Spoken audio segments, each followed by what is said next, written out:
इसलिए। हाँ राइट लो, सामने देखिए, अभी राइट में देखिए, पूछ भी लो यार।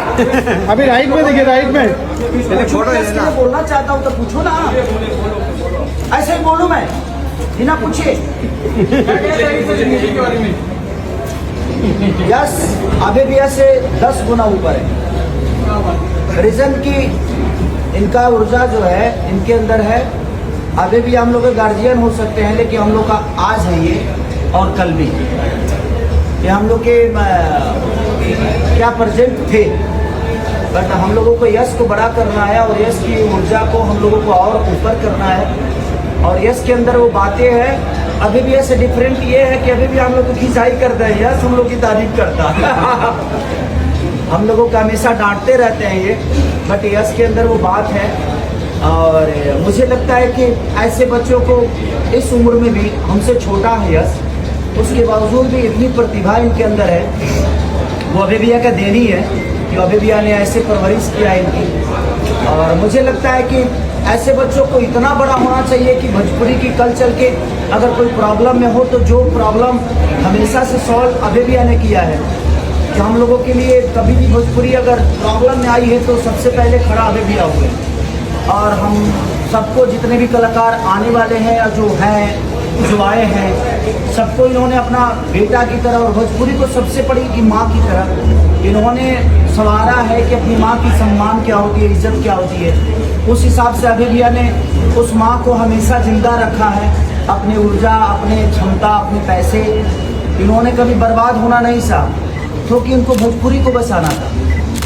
करोड़ों अरबों रुपये इन्होंने सिर्फ भोजपुरी के बचाने के लिए लगा दिया, भोजपुरी के कलाकारों के लिए हमेशा खड़े रहे।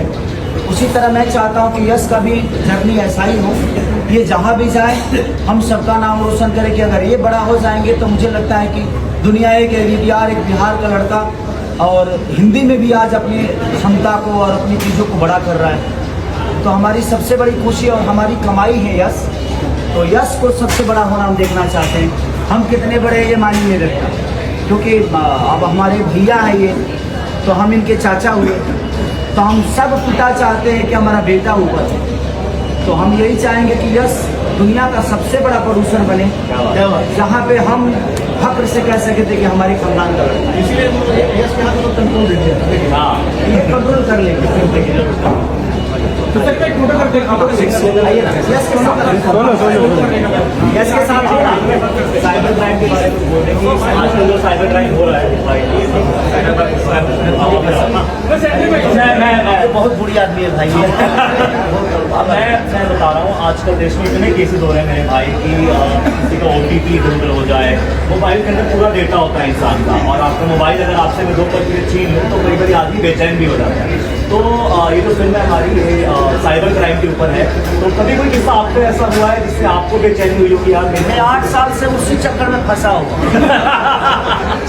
मेरा कितना पैसा नुकसान हुआ, कितना प्रॉब्लम हुआ, ये मैं शेयर नहीं कर सकता क्योंकि बहुत बड़ा विषय हो जाएगा।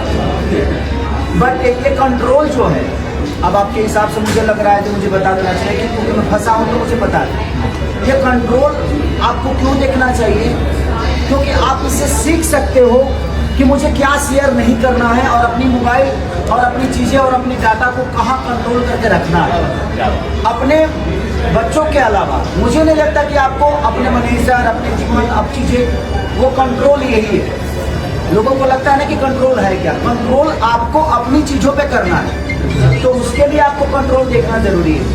और यश ने ये बहुत बड़ी आने वाले भविष्य के लिए, समझिए कि ये आज की फिल्म नहीं है और आज का वेब सीरीज नहीं है, ये आने वाले पूरे भविष्य के लिए है।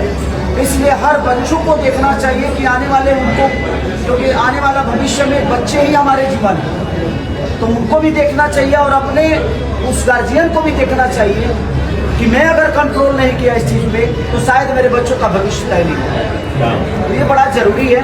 तो आपको बेस्ट ऑफ लक यस कि आप ऐसी चीज़ लेके आए हो कि पूरी दुनिया को कंट्रोल कर सकती है। और हर आदमी अपने आप को कंट्रोल कैसे कर सकता है